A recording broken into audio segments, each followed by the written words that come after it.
Welcome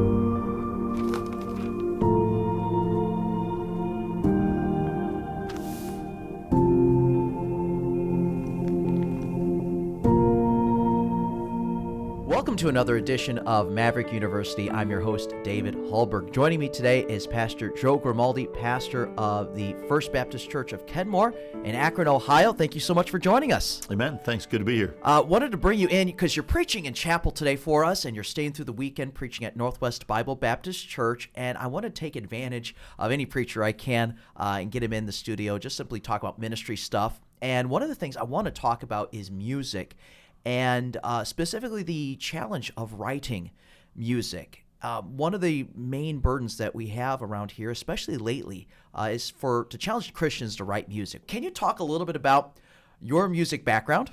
Sure. And songs that you've written, and we can talk about the process that you went through. Sure. Well, I really don't have a music background other than, to be honest with you, before I got saved, my sister growing up was very much into music. She took guitar lessons.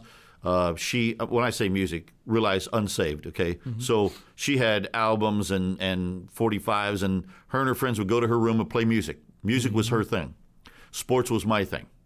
And everything my sister loved, I hated. Everything that I loved, she hated. She hated sports, and I hated music. So I had nothing to do with it. Mm-hmm.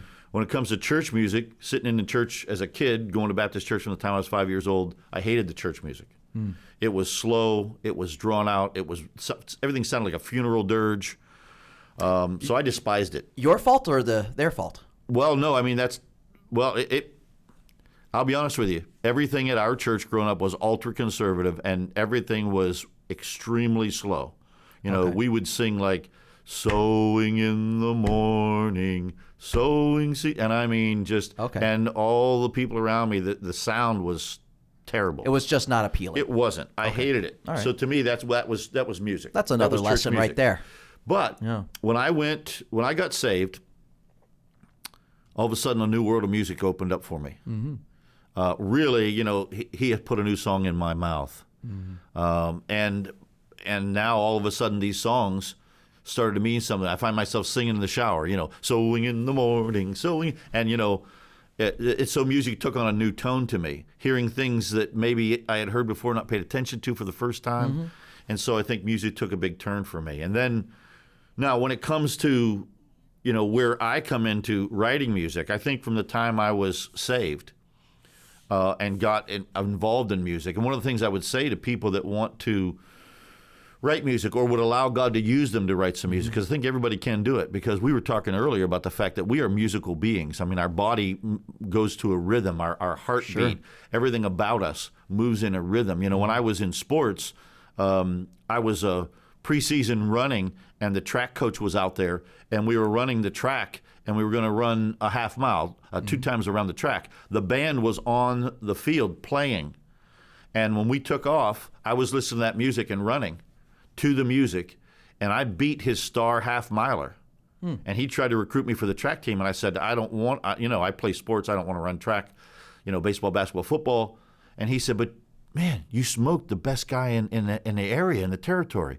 And I said, you put the band on the field and I can do it.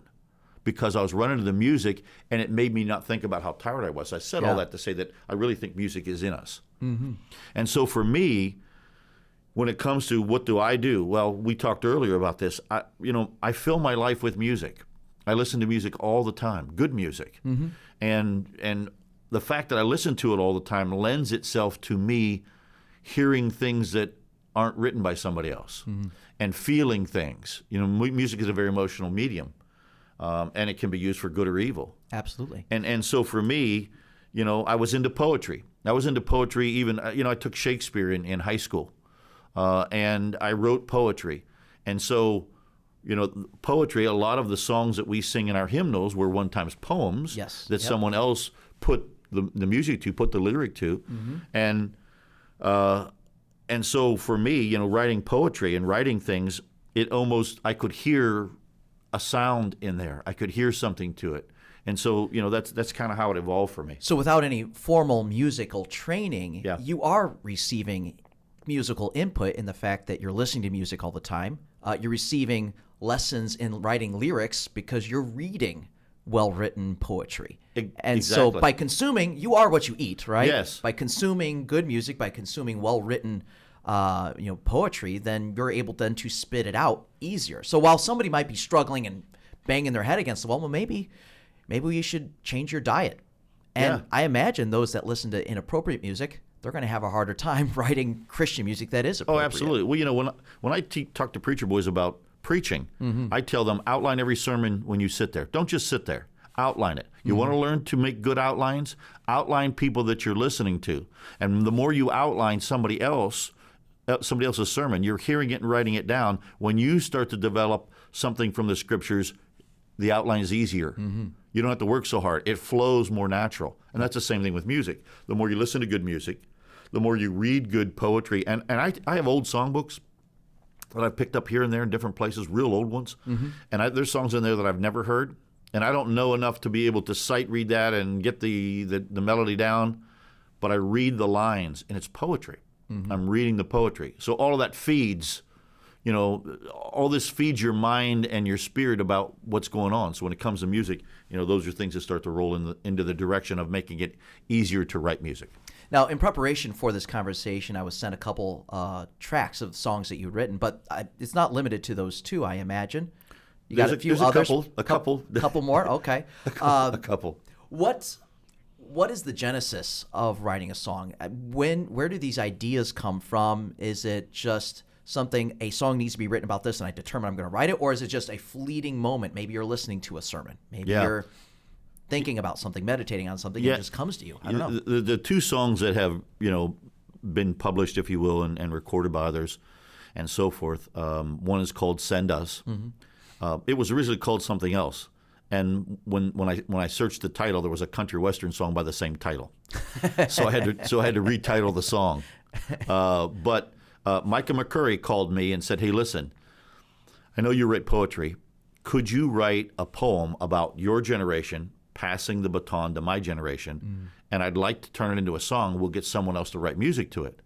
And I couldn't sleep that night, and I just kept thinking about this. And so, I got up and went to my desk and started writing. And I wrote all the lyrics to Send Us that night. Wow. Now, it took me a couple of more weeks. And, the truth is, if I sat down now, I would still change a couple of words here, change a couple of words there.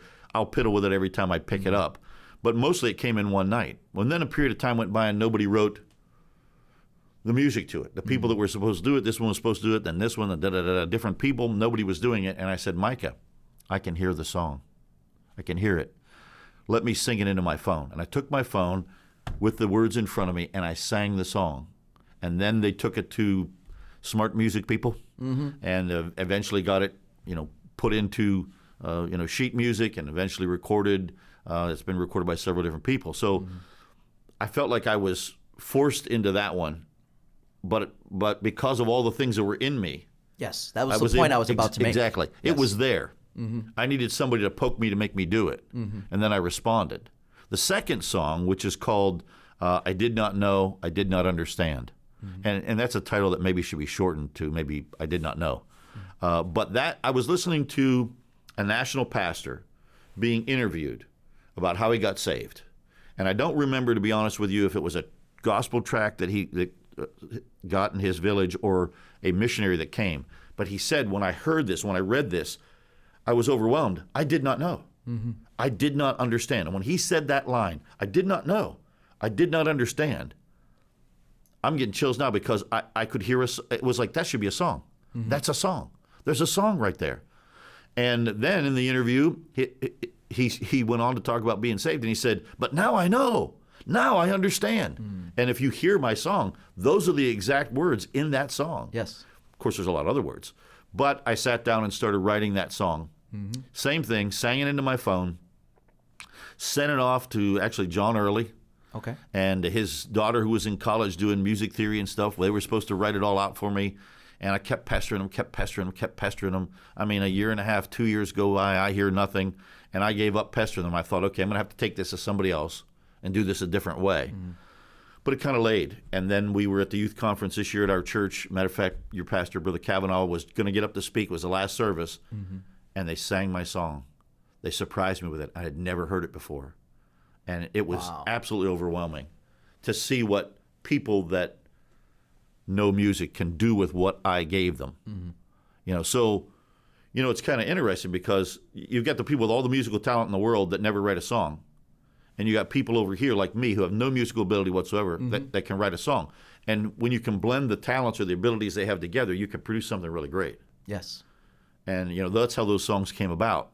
But I think that part of this is that I read Scripture and I hear something that sounds like a song to me. We were talking about the fact earlier that I've always wanted to put together like a Christian musical.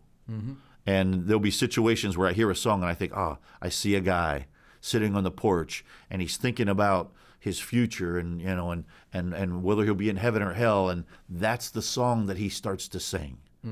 I see situations like that. And so because those things kind of roll around in me, it lends itself to a song. Yeah, we talked about also the collaboration aspect of it. Yeah. The idea that you don't have all the musical training in the world. And I just want to draw an illustration. There's almost like a left side of brain, right side of brain thing happening. A lot of the people who are the musicians, they're trained. They know the technical aspects of music, but the creative side is what's lacking on their part. I teach English here at the college, and I have two types of students in my classes. I have those that are really good at English grammar, and they can't write worth a hoot. And then I have those that don't know a thing about English grammar, but they can write. And it's like, if only these two worlds could collide in somebody's head, and if they could do both, that would be the perfect storm. And I could have somebody who could be a really great English student and produce something. And maybe the same thing is true in the musical world. You got all these creative ideas, this messy, creative mind, and then you got the neat, orderly, music theory mind. If only those two could come together, and maybe someone could write a song. But if you can't, then collaborate. Yeah, you hit it exactly. Yeah, because that weird creativity. In my era, you would have thought of the beatnik, the hippie creativity that's loose and free and no rules and no boundaries lends itself to a certain amount of creativity. Yes. And then those that are really schooled and disciplined and technical have this part of it, but they don't seem to have any creativity. And so, you got to blend that together. For sure. To get something. And, it was kind of funny because I said to someone, I won't mention the name here, but someone who's extremely well educated and versed in music, I said, they were asking me about one of my songs, the first song, Send Us. And I said, don't you ever hear music? He said, no. I said, you just don't hear a song that doesn't exist in your head? No. And I thought, wow, that's a shame. He doesn't hear it. But he knows music like nobody's business. Yeah, he can analyze something that's already written, but just can't write it. Yeah, it's kind of crazy. Kind of different. We talked about something before we started rolling on the cameras, and I don't know how much more time we have left, but just probably a couple minutes. We were talking about that musical idea you have, maybe writing a Christmas musical or something like that, about your dad's life story, basically is what it was. And we were talking about, making sure that when you're listening to music, you hear a musical idea. You may not be music theory minded. You may not know how to, notate music or anything like that, but you can listen to something and say, that's the kind of mood, that's the kind of emotion that I want this song to have. And maybe you can borrow ideas from that and make sure that the lyrics and the music actually match up together is very important as well. Can you talk a little bit about what we were talking about before? Yeah, so, I've always had this idea that I would like to write or put together a Christian musical. And of course, the plot of every Christian musical is really kind of the Christmas Carol plot, Ebenezer Scrooge. He goes from this and is converted to this. And I'm talking about this to my wife, and she said, you should write your dad's story, because my dad's salvation testimony is one of these miraculous testimonies. I've told it all over the country, and actually in several foreign countries. Preached it for years and years and years.